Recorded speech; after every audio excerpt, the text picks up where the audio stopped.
Bismillahirrahmanirrahim. Qala al-musannif rahimallahu ta'ala wa nafa'ana bihi wa bi ulumihi fid dharain amin. Wa amal ilmu anapun utawi ilmu, wa huwa utawi ilmu sifatun iku sifat wujudiyatun kang bangsa wujudiyah. Qadimiyatun kang bangsa qadim, qaimatun kang jumeneng bidzatihi kelawan dzati Gusti Allah taala, tata'alluqu kang hubungan apa al ilmu bisyai kelawan suci-suci ala wajhil ahatoti ing atase arai ngliputi bihi kelawan syai alama ing atase huwa alama ing atase barang huwa ya syai barang itu bihi kelawan ma tunasabki khofai liyane ndingini samar. Maksudnya yang tidak lagi samar, tidak lagi ragu, jelas. Wal muradu tekang den karepaken bisa iklan siji ma iku barang yasmilu kang mengku apa ma al wajibati ing pira-pira perkara wajib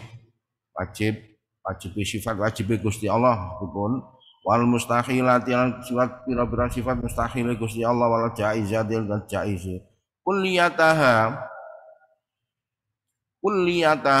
kelawan gemblengane kelawan ijmale kelawan holistiknya wajus iyatiha lan kelawan rincian jus-jusnya ijmalan global wa tafsilan lan rinci faya'lamu mongko pirsa mongko ngilmuni sapa Allah Gusti Allah taala bi ilmihil al-qadim kelawan ilmu kang qadim dzatihi ing lawan zati Gusti Allah wa sifati an sifati Gusti Allah.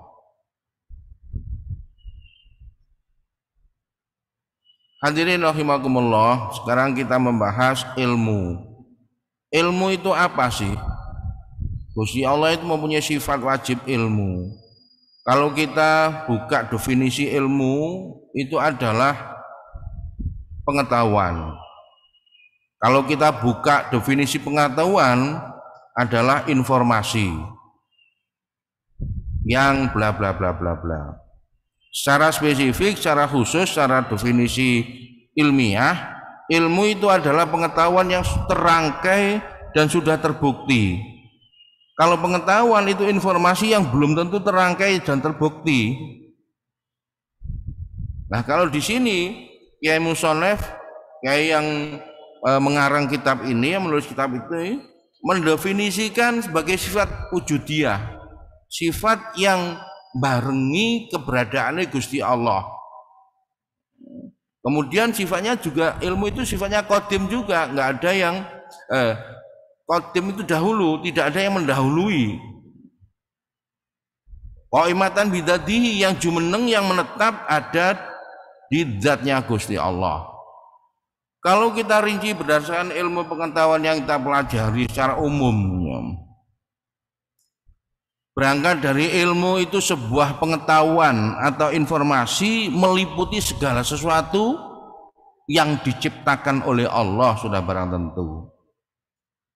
Nah, kalau kita merefer pada pelajaran atau disiplin ilmu, ya sudah barang tentu yang saya tahu, yang saya ngajar itu ya.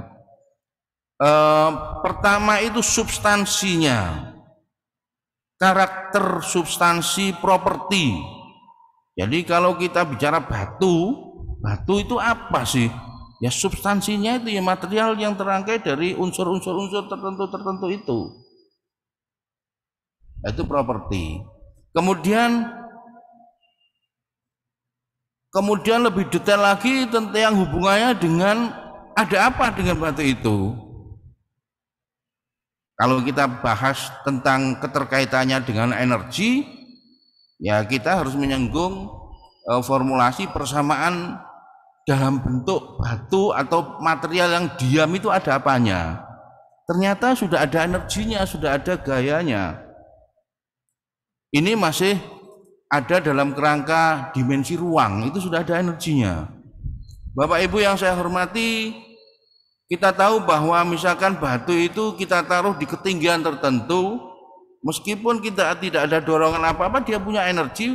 Buktinya kalau dilepaskan jatuh. Tertarik dengan pusat massa gravitasi. Loh, energi yang seperti itu namanya energi gravitasi dan bagian dari energi potensial. Jadi semua barang, semua sesuatu itu punya energi potensial. Yang kita bahas contohnya tadi, benda dalam keberadaan yang fisik, yang jasad, ada jarak pada pusat gravitasi, itu punya energi potensial gravitasi. Kalau barang itu punya temperatur berbeda dengan lingkungan, dia punya energi kalor. Kalau barang itu mempunyai potensi bisa memisahkan, bisa dilihat dari karakter elektriknya, ternyata bisa ada potensi untuk keluar, untuk memisahkan diri antara muatan positif dan muatan negatif. Berarti dia punya potensi, energi potensi elektrik. Contohnya awan, mendung itu Bapak Ibu yang saya hormati, itu meskipun belum bergerak, kalau awan itu mempunyai gundukan, kumpulan massa air dalam fase gas, uap air terkumpul ke bawah ke atas, ada dalam gundukan bentuk meninggi seperti gunung itu. Nah, ini ada potensi muatan elektriknya itu terpisah, memisahkan diri, yang ke bawah itu positif, yang di atas negatif. Nah, gundukan kumpulan uap air yang namanya awan itu mempunyai energi potensial elektrik. Buktinya bisa ada terjadi petir. Ketika muatan positif menyentuh pada permukaan bumi yang bersifat negatif, maka dan tidak ada penangkal petir, maka dia akan ada terjadi lompatan jedor menjadi petir. Kecuali ada penangkal petir, maka disebut grounded, muatan positifnya itu di-groundkan, jadi lerem, dia enggak terjadi petir. Bapak Ibu yang saya hormati, kalau benda itu ada ukurannya, itu ada unsur yang memanjang, tidak bulat, bulat pun ada ya. Yang gampang kita pandang itu yang memanjang.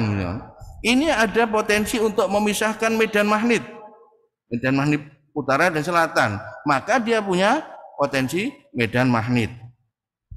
Satu benda itu bisa punya potensi energi yang begitu banyak. Yang paling menggetarkan dunia potensi nuklirnya. Semua benda itu punya potensi nuklir. Semua benda itu secara kimiawi kalau dipilah-pilah ada kalau fisika inti ini Prof. Agus yang sangat fasih ini, ada muatan positif, muatan negatif, muatan netral, ada proton, elektron, dan neutron. Setiap elektron mengitari protonnya, setiap benda itu, sampai dengan air itu loh. Air yang H2O itu punya sebegituan, maka bisa digunakan untuk energi pesawat dulu, pesawat Apollo 11 itu pakai energi itu. Jadi ketika elektron itu dipisahkan dari orbitnya, itu dia bisa menyerap energi atau memberikan energi, tergantung unsurnya. Katanya begitu kimia. Saya meyakini karena itu sudah masuk ilmu yang sudah terangkai dan sudah terbukti, dan sampai sekarang belum terbantahkan. Jadi itu yang kira-kira apa lagi ya? Nasi potensial banyak Bapak Ibu yang saya hormati. Itu kalau diem, ada energi potensial, energi dirinya itu ada. Kemudian kalau dijalankan, bentuk perjalanan ini interaksi antara dimensi ruang dan dimensi waktu. Terjadilah dinamika, itu terbangun energi baru. Karena sesuatu yang bergerak itu pasti membangun energi. Jadi kalau sesuatu yang bergerak pasti ada kecepatannya. Kalau ada kecepatannya dikalikan setengah, dikalikan V, jadilah energi kinetik. Masya Allah, begitu ya fisika mempelajari. Bagus yang fisika ya, Masya Allah. Jadi energi kinetik ini perjalanannya itu baru kita membahas, karena kita membahas ilmu ya. Jadi suatu pengetahuan ada di dalam benda yang diciptakan oleh Gusti Allah. Di samping Gusti Allah menciptakan benda, itu juga menciptakan knowledge-nya tadi, menciptakan sesuatunya tadi, informasi lengkap, baik propertinya, baik statistiknya, baik kinematiknya, baik dinamikanya. Kinematik itu benda yang statis berat, pola geraknya itu loh dipelajari, belum menyangkut energi karena geraknya. Masya Allah, itu Allah tahu dan membuat. Betapa Masya Allah, tidak bisa membayangkan kita. Kalau kita membahas sesuatu yang besar kayak kendaraan jalan, sih dipelajari oleh pabrik memberikan knowledge-nya dengan manual instruction. Mudahlah kita masuk akal kalau benda itu besar. Tapi kalau nyamuk itu loh, itu juga substansinya juga tidak satu unsur. Kalau sudah rangkaian dari sekian macam unsur ditata rapi, ada konfigurasinya, terus membangkitkan ada suatu secara logika, ada yang bio, ada non bio, tidak hidup dengan hidup. Bagi Allah sih sama saja. Semua itu kreasinya Gusti Allah. Itulah ilmu, itulah yang Allah punya. Dan kita bahas sekarang, Allah itu mempunyai sifat ilmu itu tadi, berilmu. Masya Allah, kalau kita sudah menelaah seperti ini, manusia ini nggak ada apa-apanya. Lebih dahsyat lagi sekarang ditemukan bahwa partikel yang kecil yang saya matur tadi, ada proton, elektron, neutron, itu di dalam kalau dibongkar itu ada kuoknya. Yang proton, neutron, elektron kan masih ada kelaminnya, proton positif, elektron negatif, neutron itu netral. Nah kalau kuark itu nggak ada, bukannya nggak ada, belum tahu, saintifik belum tahu, ini muatannya apa itu belum tahu. Masya Allah, itulah Bapak Ibu yang saya hormati. Saya mencoba menggabungkan apa yang saya baca di sini dengan kitab ini terhadap apa yang saya pahami selama hidup ini. Selama saya menekuni, menikmati ilmu pengiran itu didadai gitu. Nah, setiap segala sesuatu.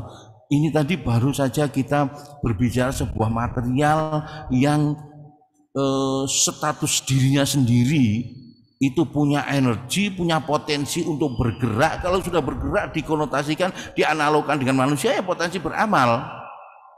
Kemudian belum lagi membahas amaliyahnya, Masya Allah. Dan Gusti Allah itu menciptakan itu. Jadi tidak sekedar menciptakan barangnya, tapi ya apa saja yang terkandung dalam barangnya diciptakan oleh Allah. Bayangkan, Masya Allah.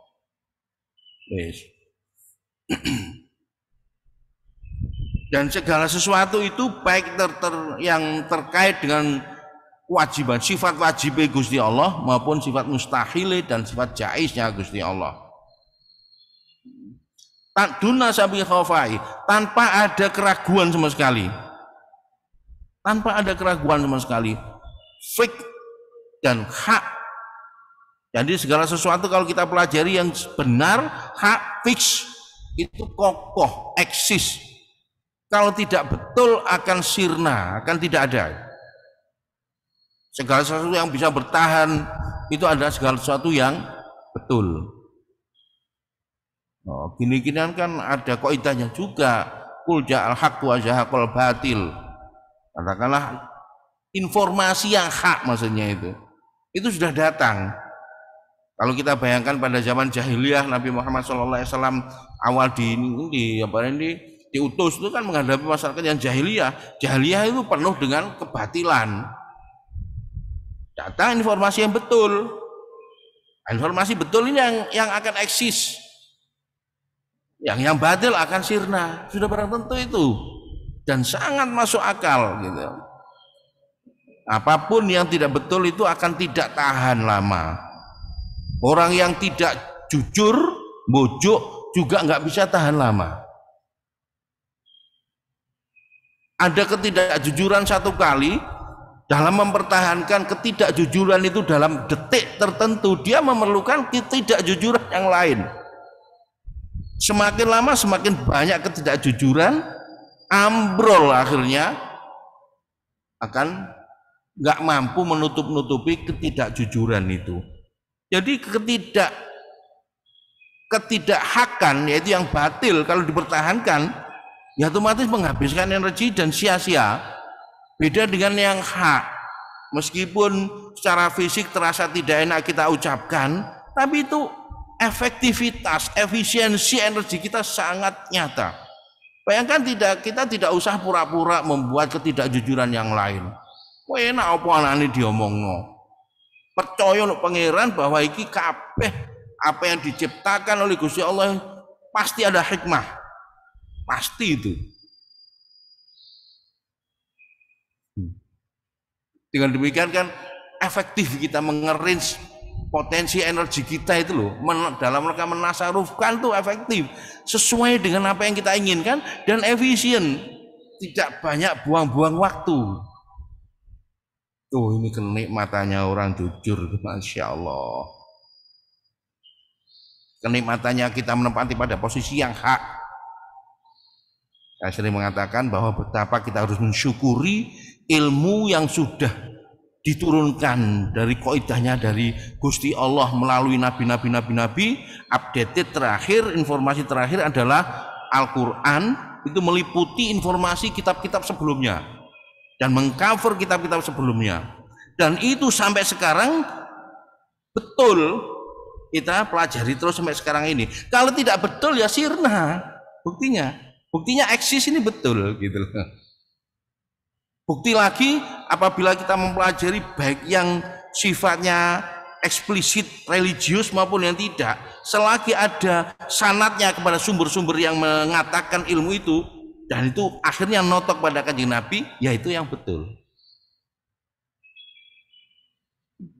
Ya, jadi secara kita mempelajari ilmu agama ini kan umumnya, secara umum agama ini ada sanatnya sampai dengan Kanjeng Nabi. Pelajaran umum juga begitu. Kalau kita nulis paper gak merefer pada penulis sebelumnya, ya nggak bisa diterima, akan sia-sia nulis tulisan itu. Bapak Ibu yang saya hormati, jadi saya tekankan tambahan pengetahuan ini kita terapkan, kita buat sebagai modal memahami apa sifat ilmu Gusti Allah. Ya meliputi tadi semuanya tadi, baik secara global maupun secara reni.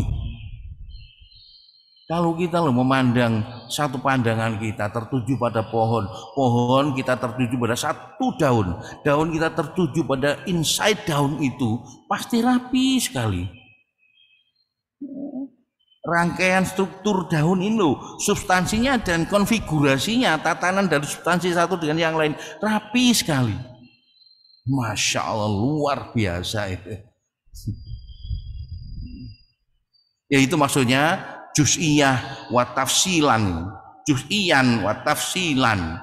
Ya jadi secara rinci dan juz-juz bagian-bagian. Kalau juz itu kulliyat ya, keseluruhannya. Juznya itu bagian-bagian, kalau ijmalan itu global, wa tafsilan dan rinci.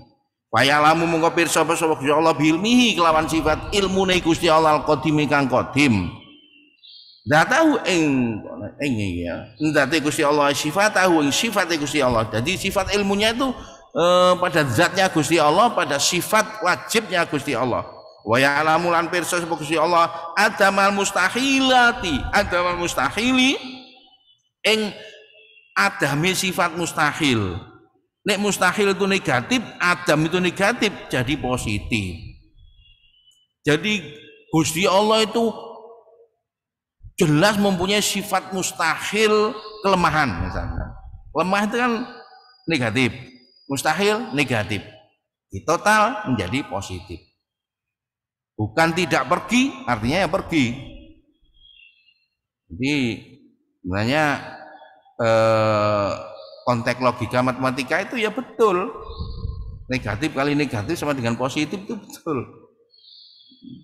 Tapi terkadang kalau kita jelimeti hanya di matematika saja itu kadang logikanya rada susah. Negatif kalau negatif kok positif itu gimana sih?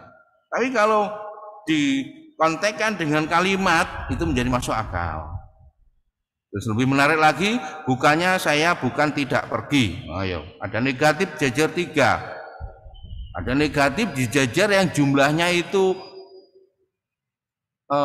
ganjil, itu akhirnya negatif. Kalau dijajar jumlahnya jajarannya itu genap, hasilnya positif. Nah itu kalau dibuktikan dalam aljabar matematika itu betul. Bukannya saya bukan tidak pergi, itu berarti ya tidak. Jajar 3 ya. Bapak Ibu yang saya hormati, kahudusihi, hudusi sifat barunya Gusti Allah itu mustahil. Wajzihi lan apa sih Gusti Allah wujudi syarikin lahu lan wujudnya persekutuan yang menyekutui Gusti Allah itu juga mustahil. Wa alamu lan pirsa sapa Gusti Allah alasya ing segala sesuatu azlan bersifat azali. Jadi ing ilmunya Gusti Allah itu tidak ada awalnya. Seperti wujudnya Gusti Allah, seperti wahdaniyahnya Gusti Allah, jadi tidak ada awalnya. Bukannya ada asalnya Gusti Allah tidak tahu menjadi tahu, itu bukan, nggak ada awalnya gitu. Itu maksudnya azalan, azalian, bangsa azali. Alama yang tasih bayang hiayo asya alaihi yang tasih ma. Jadi segala sesuatu yang Gusti Allah memirsani, berilmu tentang segala sesuatu yang diciptakan. Kalau kita membandingkan menciptakan saja bisa, apalagi meliputi knowledge, meliputkan pengetahuan dalam ciptaannya, sudah barang tentu bisa gitu. Ini sangat logik sekali. Wa kanu halan anani apa iki ilmu asya wujidat dan wujudakan sebuah asya fil madi dalam zaman madi au maujudatan utawa den wujudakene asya fil halin dalam hal sanalika au tujadu fil istiqbali atau diwujudkannya asya dalam waktu yang akan datang. Maksudnya Gusti Allah berilmu itu dalam segala sesuatu yang diciptakan, baik yang sudah diciptakan yang lalu maupun yang diciptakan sekarang maupun yang akan diciptakan yang akan datang. Sekarang Gusti Allah menciptakan waktu ini eksis. Waktu yang tadi detik, yang tadi dengan detik sekarang, detik nanti. Detik sekarang itu ciptaan Gusti Allah. Jangan dianggap ini otomatis sudah berjalan sendiri. Tidak. Itu diciptakan Gusti Allah. Juga detik nanti. Tidak hanya detik tok, ya segala sesuatu yang terliput dalam detik, dalam waktu itu semua adalah dikehendaki Allah, dan tidak hanya dikehendaki tapi juga Gusti Allah mengetahui.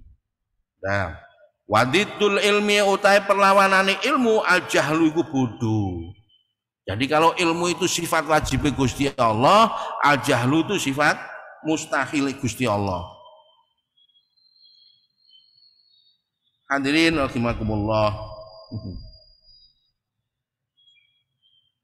Bentar lagi, saya teringat Prof. Agus, jangan lama-lama. Bapak Ibu yang saya hormati, saya sebenarnya juga tidak senang. Ya senang selesaikan, senang. Tapi kalau ingat manfaatnya ilmu itu, masya Allah. Ilmu itu sebagai sarana bagaimana supaya dunia alam ini eksis. Kalau ilmu tidak menyebar, tidak difahamkan kepada otak manusia, pokok dunia ini. Ya seperti hewan, ada beradaban hewan, bukan lagi beradaban manusia.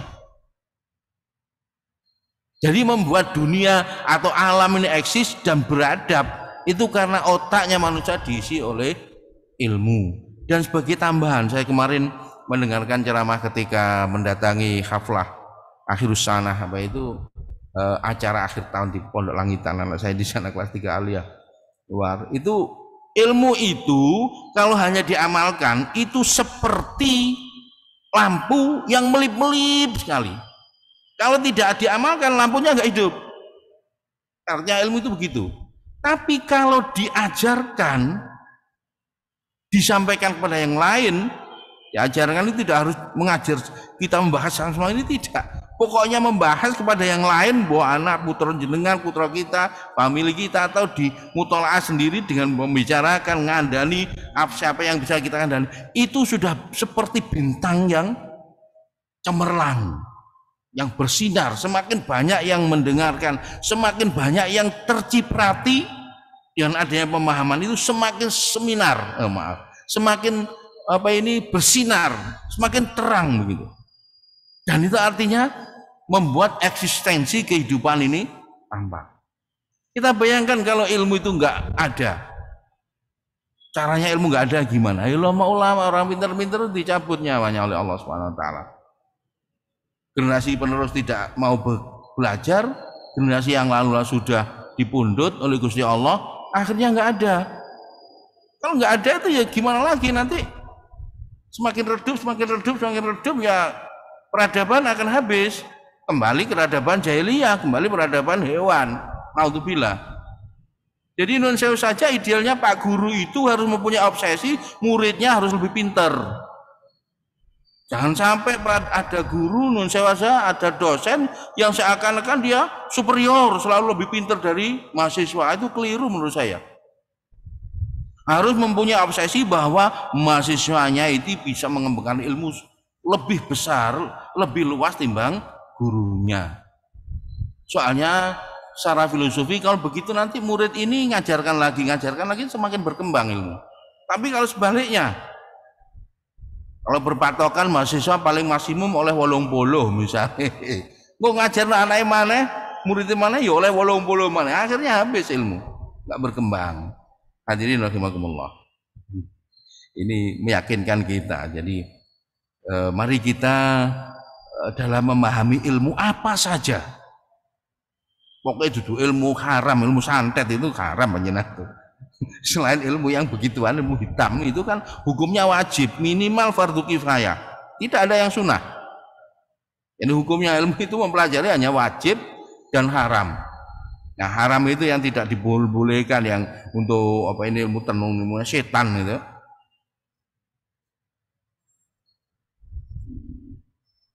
Hadirin rahimakumullah, wa ma fi maknahu wallahu a'lam bishawab. Jadi jahlu kita teruskan pertemuan yang akan datang. Mudah-mudahan apa yang kita bahas tadi mendatangkan manfaat. Allahumma amin. Bisa menjadi penyebab kita dapat hidayah dari Allah Subhanahu wa taala. Amin. Bisa meningkatkan keikhlasan kita, bisa meningkatkan kesabaran kita, bisa meningkatkan rasa syukur kita, bisa meningkatkan kecerdasan kita, bisa meningkatkan istiqomah kita dalam melakukan ibadah, bisa meningkatkan takwa kita kepada Allah Subhanahu wa taala dan mendatangkan ridhonya. Saya mohon maaf kalau kesalahan. Assalamualaikum warahmatullahi wabarakatuh.